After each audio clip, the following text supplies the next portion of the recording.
اللہ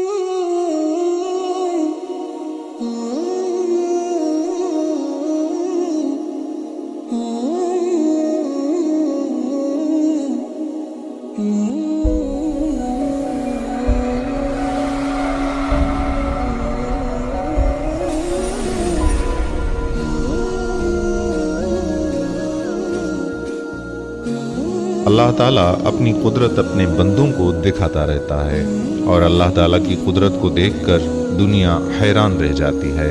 آج کی اس ویڈیو میں بھی اللہ تعالیٰ کی قدرت کا ایک ایسا واقعہ آپ کے ساتھ شیئر کرنے جا رہا ہوں جس کو دیکھ کر دنیا کی مایا ناز شخصیات حیران رہ گئیں اور وہ اسلام قبول کرنے پر مجبور ہو گئیں۔ دوستو، یہ واقعہ 1351 ہجری میں عراق میں پیش آیا، جہاں پر 2 صحابہ اکرام کی قبروں کو کھودا گیا۔ تو اندر کیا منظر تھا جس کو دیکھ کر پوری دنیا حیران ہو گئی، اور اس کی کھدائی کا حکم شاہ عراق نے ایک خواب دیکھا تھا جس کے ذریعے ہوا تھا۔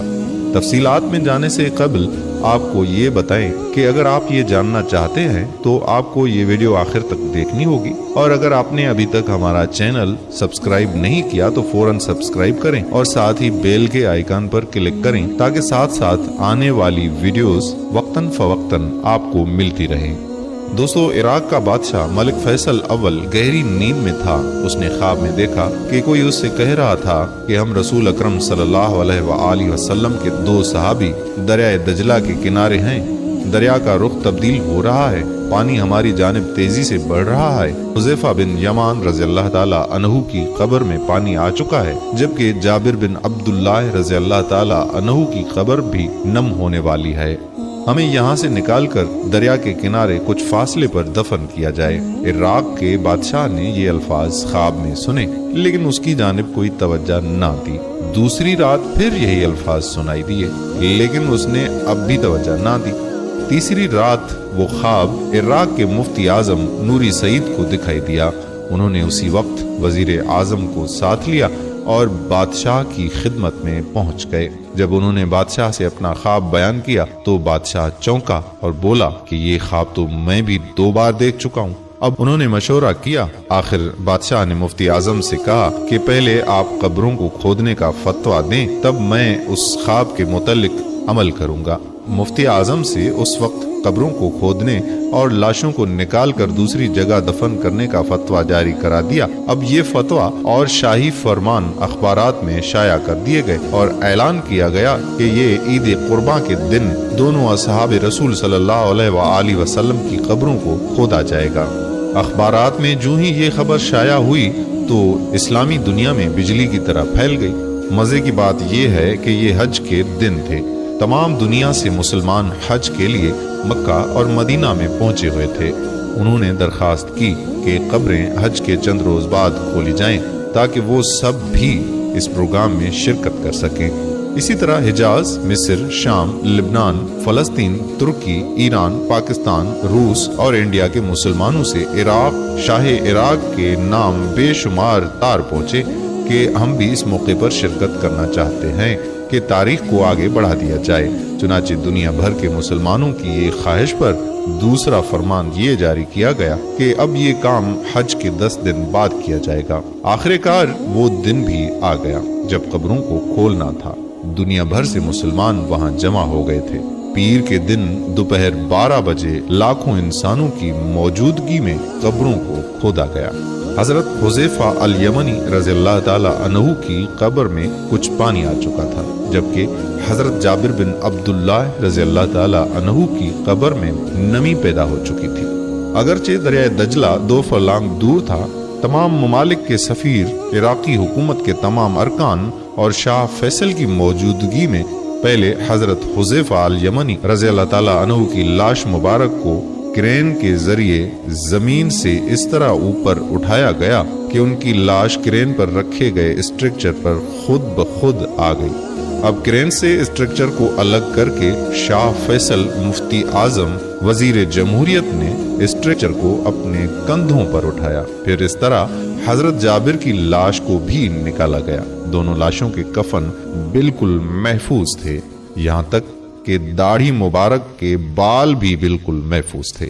لاشوں کو دیکھ کر یہ بالکل بھی یقین تک نہیں آ رہا تھا कि 1300 साल पहले की लाशें हैं, बल्कि ऐसा मालूम होता था कि अभी इनको वफात पाए मुश्किल से 2 या 3 घंटे हुए होंगे। सबसे अच्छी बात यह है कि दोनों असहाबा किराम की आंखें भी खुली हुई थी। देखने वाले उनकी आंखों में आंखें डालकर देख ना सके। बड़े से बड़े डॉक्टर्स भी ये देखकर हैरान रह गए। इस मंजर को देखने के लिए बड़े से बड़ी स्क्रीन्स लगाई गईं ताकि दिक्कत महसूस ना हो और हर कोई बड़ी आसानी के साथ ये सारा मंजर देख सके। देखने वालों में एक जर्मन फिजियोलॉजिस्ट भी थे जिनके सामने ये मंजर था कि 1300 साल से भी ज्यादा अरसा पहले दफनाए गए मुबारक जिस्म जिंदा इंसानों से भी ज्यादा तरोताजा नजर आ रहे थे। उन्होंने बेइख्तियार मुफ्ती आजम के हाथ थाम लिए और दरख्वास्त की कि उन्हें मुसलमान किया जाए। इस मौके पर बेशुमार ईसाई और यहूदी भी मुसलमान हुए और कबूल इस्लाम का ये सिलसिला कई साल तक शदो-मद से जारी रहा। दजला के किनारे से दोनों सहाबा किराम रिज़वानुल्लाह अलैहिम की कुबूर को हजरत सलमान फारसी रज़ियल्लाहु ताला अन्हु के मजार के करीब मुंतकिल कर दिया गया, जो कि उस वक्त बगदाद शहर से 30 मील के फासले पर वाक़ था। दोस्तों, अल्लाह ताला की कुदरत इंसान पर कभी भी जाहिर हो सकती है। अल्लाह ताला मुख्तलिफ तरीकों से अपने बंदों को बताता है कि वो इस दुनिया में मौजूद है और वही इस दुनिया का हकीकी मालिक है। जो अल्लाह ताला के नेक बंदे होते हैं, जो अल्लाह ताला की बताई हुई चीज़ों के मुताबिक चलकर जिंदगी गुजारते हैं, उनकी दुनिया और आखिरत दोनों ही बहुत अच्छी और कामयाब गुजरती है। इन दो सहाबा की जब कब्रों को खोदा गया तो ये अंदाजा लगाना ही बहुत मुश्किल था कि ये कई साल पुरानी हैं, बल्कि ऐसा लग रहा था कि उनकी 2 से 3 घंटे पहले ही मौत हुई है और ये इसी तरह लग रहा था कि महफूज हैं। अब भी कब्र में उनकी कब्र को वहां से निकाला गया कि उनकी लाशों को दूसरी जगह मुंतकिल कर दिया जाए। अल्लाह ताला अपने बंदों को अपनी कुदरत दिखाता रहता है और अल्लाह ताला की इस कुदरत को देखकर लाखों लोग मुसलमान हुए थे। दोस्तों, इस्लाम की तारीख से इस तरह और भी बहुत ज्यादा वाकयात मिलते हैं, वो भी हम आपके साथ इस चैनल पर शेयर करते रहेंगे। दोस्तों, हजरत अमीर माविया रज़ियल्लाहु ताला अन्हु ने अपने दौरे हुकूमत में मदीना मुनव्वरा के अंदर नहरें खोदने का हुक्म दिया। एक नहर हजरत हमजा रज़ियल्लाहु ताला अन्हु के पहलू में निकल रही थी। ला इल्मी में अचानक नहर खोदने वाला औजार आपके कदम मुबारक पर पड़ गया और आपका पांव कट गया तो उसमें से ताजा खून बह निकला, जबकि आपको फौत हुए 40 साल गुजर गए थे। 40 साल बाद वहां खुदाई की जा रही थी, जिसके दौरान हादसाती तौर पर कदम कट गया और कदम मुबारक अलग हो गया और उसमें खून निकलना शुरू हो गया था। दोस्तों, ये इस बात का सबूत भी है कि शोहदान अपनी कब्रों में जिंदा रहते हैं और अल्लाह पाक उनको अपनी कब्रों में रिज्क देते हैं, जो बिल्कुल ठीक बात है। अल्लाह पाक की कुदरत के बारे में बता रहे हैं कि अल्लाह पाक जो भी चाहे कर सकता है, उसको हर चीज का इल्म है, उसकी जात सबसे बेहतरीन जात है। मेरे दोस्तों, इसी तरह एक और वाकया फिर मिलता है कि हजरत अब्दुल्लाह रज़ियल्लाहु ताला अन्हु का जिस्म मुबारक 2 मरतबा कब्र मुबारक से निकाला गया है। पहली मरतबा 6 माह के बाद निकाला तो उसी हालत में था जिस तरह उन्हें दफन किया गया था।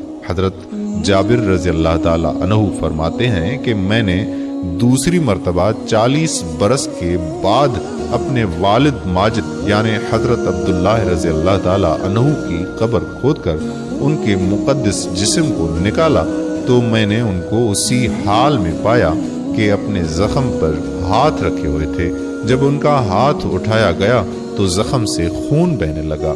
फिर जब हाथ जख्म पर रखा गया तो खून बंद हो गया और उनका कफन जो एक चादर का था वो बिल्कुल सलामत था। इसी तरह हमने आपको इराक के बादशाह का वाक़या सुनाया है। एक रात हजरत हुज़ैफा अल यमनी रज़ियल्लाहु ताला अन्हु उनके ख्वाब में तशरीफ लाए और फरमाया कि ऐ बादशाह कि जाबिर बिन अब्दुल्लाह रज़ियल्लाहु ताला अन्हु और मुझे दजला के किनारे से निकालकर किसी महफूज मकाम पर मुंतकिल करो, क्योंकि मेरी कब्र में पानी भर चुका है, जबकि अब्दुल्लाह अंसारी रज़ियल्लाहु ताला अन्हु की कब्र में भी पानी भर रहा है। शाह फैसल अव्वल अपनी मसरूफियात की वजह से इस बात पर तवज्जो ना दे पाए तो यही ख्वाब अगली रात भी उन्हें नजर आया, मगर वो अपने कामों में मसरूफ रहे। तीसरी रात हजरत हुज़ैफा रज़ियल्लाहु ताला अन्हु इराक के मुफ्ती आजम के ख्वाब में तशरीफ लाए और फरमाया कि मैं बादशाह को 2 रातों से हमारी मुंतकिली का कह रहा हूँ, मगर वो तवज्जो नहीं दे रहे हैं। आप उन पर जोर दीजिए कि वो हमारी कुबूर मुंतकिल करने के इंतजामात करें। इसके बाद मुफ्ती आजम, वजीर आजम और शाह फैसल अव्वल के दरमियान मुलाकात में तय पाया कि मुफ्ती साहब इस बारे में फतवा जारी फरमाएंगे और वजीर आजम प्रेस को बयान जारी करेंगे ताकि अवामुल नास को इसके मुतल्लिक खबर हो जाए। इब्तिदाई तौर पर यह फैसला हुआ कि 10 ज़िलहज को कुबूर मुबारका की मुंतकिली का मुकद्दस फरीजा सरंजाम दिया जाएगा, मगर हुजाज किराम की दरख्वास्त पर तारीख 20 ज़ुल्हज मुकर्रर की गई ताकि हज से फारिग होने वाले भी इस अहम मौके पर पहुंच सकें। फिर वो दिन भी आन पहुंचा कि बगदाद शहर की गलियां लोगों से भर गईं और दूर नजदीक से आने वाले मुंतजिर थे कि कब ये मुबारक फरीजा सरंजाम दिया जाएगा। बाद इस नमाज ज़ुहर हजारों लोगों की मौजूदगी में दोनों सहाबा किराम रिज़वानुल्लाह अलैहिम की कुबूर मुबारक को खोला गया तो वाकई उनमें पानी भर चुका था, लेकिन हर देखने वाले ने देखा कि इन मुकद्दस हस्तियों के मुबारक जिस्म ऐसे तरोताजा थे जैसे अभी चंद लम्हे पहले ही सोए हों, और फिजा निहायत खुशकुन खुशबू से मुअत्तर हो गई थी। इस मौके पर हर आंख फर्त जज्बात से अश्कबार थी और देखने वाले हैरत से दम बखुद थे। ये अल्लाह पाक की कुदरत थी। अल्लाह पाक मुख्तलिफ वाक़यात के जरिए अपने बंदों को अपनी कुदरत दिखाता रहता है, मगर बंदा ही ये बात नहीं समझता कि अल्लाह की ज़ात कितनी बड़ी ज़ात है। उसने हम सबको पैदा किया है, उसने हमें इस दुनिया में भेजा है। ये दुनिया एक आर्जी रिहाइशगाह है, इसने एक दिन ख़त्म होना है और हमें अपनी हकीकी दुनिया की जानिब जाना है। इस दुनिया में हम जो करेंगे उसके बदले ही हमें मिलेगा, यानी इस दुनिया में अगर हमने अच्छे अमाल किए हैं तो अल्लाह ताला उसके बदले हमें अजर सवाब देंगे, और अगर हम बुरे काम करेंगे तो हमारे लिए हकीकी दुनिया में बहुत ही सख्त अजाब है। बस हमें अल्लाह ताला की कुदरत को पहचानने की जरूरत है, उससे सबक सीखने की जरूरत है और उसको अपनी जिंदगी में शामिल करने की जरूरत है। अल्लाह पाक हम सबको इस्लाम की तालीमात पर चलने की हिदायत दे, हमें इस पर अमल करने का एक वसीला बनाए, हमारे लिए चीजें आसान करे, और नबी अकरम सल्लल्लाहु अलैहि वसल्लम की पूरी जिंदगी हमारे लिए एक बेहतरीन नमूना है। हमें उनकी जिंदगी के उसूलों के मुताबिक चलकर रहना चाहिए। इसमें हमारी दुनिया और आखिरत दोनों की कामयाबी है। दोस्तों, इस वीडियो को अपने दोस्तों के साथ लाजमी शेयर